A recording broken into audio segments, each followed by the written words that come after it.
Book summary of the millionaire next door by Thomas J Stanley and William D Danko. आज की इस video में हम discuss करेंगे थॉमस जे स्टैनली और विलियम डी डैनको की पर्सनल फाइनेंस और वेल्थ बिल्डिंग स्ट्रैटेजीज पे लिखी book the millionaire next door के बारे में। इसके बाद हम आपको भारत में अवेलेबल ऐसे ऑप्शंस के बारे में बताएंगे जिनकी हेल्प से आप न सिर्फ फाइनेंशियल इंडिपेंडेंस अचीव कर सकते हैं बल्कि वेल्थ बिल्डिंग के लक्ष्य की तरफ अपना फर्स्ट स्टेप भी ले सकते हैं। Core themes 1. Frugality and financial discipline. Frugality को आसान भाषा में कम खर्च करने की आदत को कहते हैं।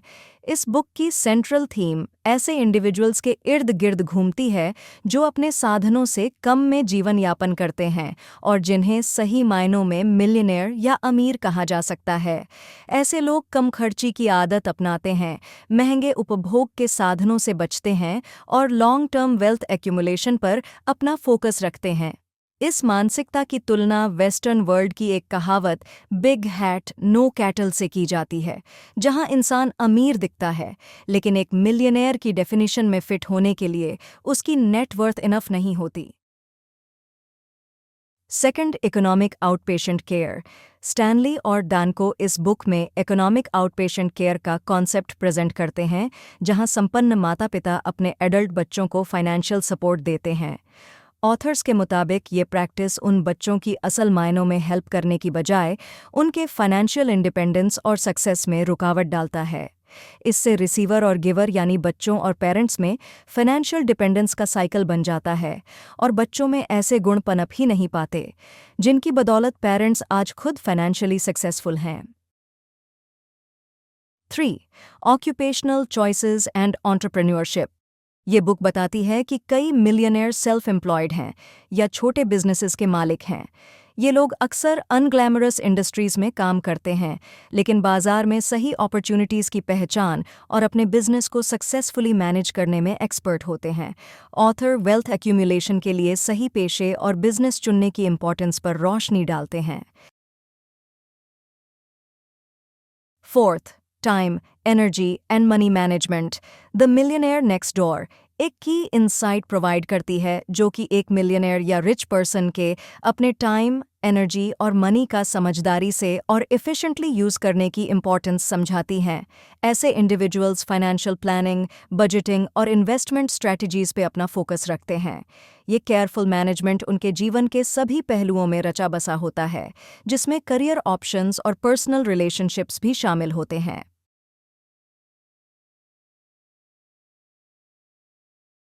5. The role of education and career planning. शिक्षा के महत्व को बिना नकारे ये बुक इस धारणा को गलत ठहराती है कि अगर आपके पास एक एडवांस्ड एजुकेशनल डिग्री है तो आप खुद ब खुद फाइनेंशियली इंडिपेंडेंट या अमीर हो सकते हैं। इसकी बजाय ये बुक आपको एक मिलियनेयर बनने के लिए प्रैक्टिकल स्किल्स, फाइनेंशियल लिटरेसी यानी वित्तीय विषयों का ज्ञान और एक स्ट्रेटेजिक तरीके से करियर ऑप्शंस चुनने की इम्पोर्टेंस बताती है। Underlying concepts. 1. Psychological factors in wealth accumulation.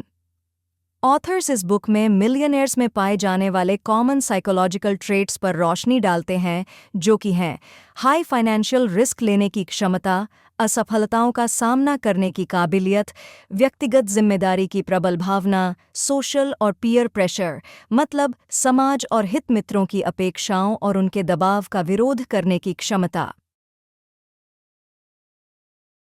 Second, intergenerational wealth transfer the millionaire next door भावी पीढ़ियों को वेल्थ ट्रांसफ़र करने की चुनौतियों के बारे में भी बताती है। कई बार सिर्फ अगली जनरेशन को वेल्थ ट्रांसफ़र कर देना न्यू जनरेशन में वेल्थ को बनाए रखने और बढ़ाने के लिए ज़रूरी वैल्यूज़ और बिहेवियर्स को स्थापित करने में विफल रहता है।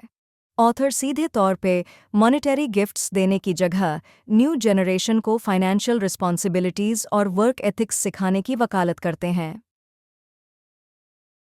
Third, social and cultural influences on wealth. Stanley और डैनको ने इस बुक में एनालाइज किया और बताया है कि कैसे सोशल एक्सपेक्टेशंस और कल्चरल नॉर्म्स वेल्थ एक्यूमुलेशन को अफेक्ट करते हैं। ऑथर्स अमीरों की जीवन शैली के बारे में प्रचलित धारणाओं को चुनौती देते हैं और अमेरिकी समाज में कथित और वास्तविक समृद्धि के बीच के अंतर को उजागर करते हैं। 4. The relationship between income and wealth. High income और हाई नेटवर्थ के बीच एक महत्वपूर्ण अंतर है। ये बुक इस बात पर जोर देती है कि ऐसा ज़रूरी नहीं कि अगर आपकी इनकम ज़्यादा है तो ये वेल्थ में तब्दील हो जाती है, खासकर तब जब हाई इनकम के साथ आपके पास एक डिसिप्लिन्ड तरीके से सेव करने और इन्वेस्ट करने की हैबिट्स न हों। Fifth, the role of spouse selection in wealth building. Book के इस पार्ट में ऑथर्स ने एक ऐसे जीवन साथी का चुनाव करने का महत्व समझाया है जिसके फाइनेंशियल वैल्यूज़ आपकी डिसिप्लिन्ड और प्रोग्रेसिव फाइनेंशियल वैल्यूज़ से मेल खाते हों। उनका तर्क है कि लॉन्ग टर्म फाइनेंशियल सक्सेस के लिए फ्रगैलिटी यानी मितव्ययिता और आसान शब्दों में कम खर्ची और वेल्थ एक्यूमुलेशन के लिए एक शेयर्ड कमिटमेंट महत्वपूर्ण है। Impact and legacy. The millionaire next door ने पर्सनल फाइनेंस और मॉडर्न सोसाइटी में लोगों के बीच वेल्थ बिल्डिंग की लोकप्रिय धारणाओं को महत्वपूर्ण रूप से प्रभावित किया है। लाइफस्टाइल चॉइस, डिसिप्लिन्ड सेविंग और स्मार्ट इन्वेस्टिंग जैसे टॉपिक्स आज के समय में लंबे समय के लिए वेल्थ एक्यूमुलेशन में इंटरेस्टेड लोगों के लिए फाइनेंशियल एडवाइस की फाउंडेशन बन गए हैं। थॉमस जे स्टैनली और विलियम डी डैनको की लिखी ये बुक फाइनेंशियल सक्सेस इन सभी कंसेप्ट्स की इम्पोर्टेंस और उनके इफ़ेक्ट्स को डिटेल में हमारे सामने रखती है। आइए अब जानते हैं कि कैसे समृद्ध भारत कोऑपरेटिव सोसाइटी आज के समय में फाइनेंशियल फ्रीडम हासिल करने में आपकी हेल्प कर सकती है। समृद्ध Bharat cooperative thrift and credit society Delhi cooperative societies act 2003 के अंडर रजिस्टर्ड एक कोऑपरेटिव सोसाइटी हैं। हमारा रजिस्ट्रेशन नंबर है 10844। समृद्ध भारत सोसाइटी का मेंबर बनना बहुत आसान है। सिर्फ 2 कलर्ड पासपोर्ट साइज फ़ोटोज़, आधार कार्ड या voter ID card, pan card, बिजली या पानी का बिल जैसे डॉक्यूमेंट्स देकर एक मामूली मेंबरशिप फ़ी जमा करवा के आप हमारे सदस्य बनकर अलग अलग तरह की डिपॉजिट स्कीम्स का फ़ायदा उठा सकते हैं। अगर आप किराएदार हैं तो अपने बेसिक आईडी प्रूफ डॉक्यूमेंट्स के साथ मकान मालिक का बिजली या पानी का बिल एक रेजिडेंशियल प्रूफ के तौर पे देकर आप हमारे सदस्य बन सकते हैं। अगर आप चाहें तो अपने बच्चों के लिए माइनर अकाउंट्स भी खुलवा सकते हैं। मेंबरशिप के लिए ज़रूरी डॉक्यूमेंट्स और चार्जेस आप अभी हमारी स्क्रीन पर देख सकते हैं।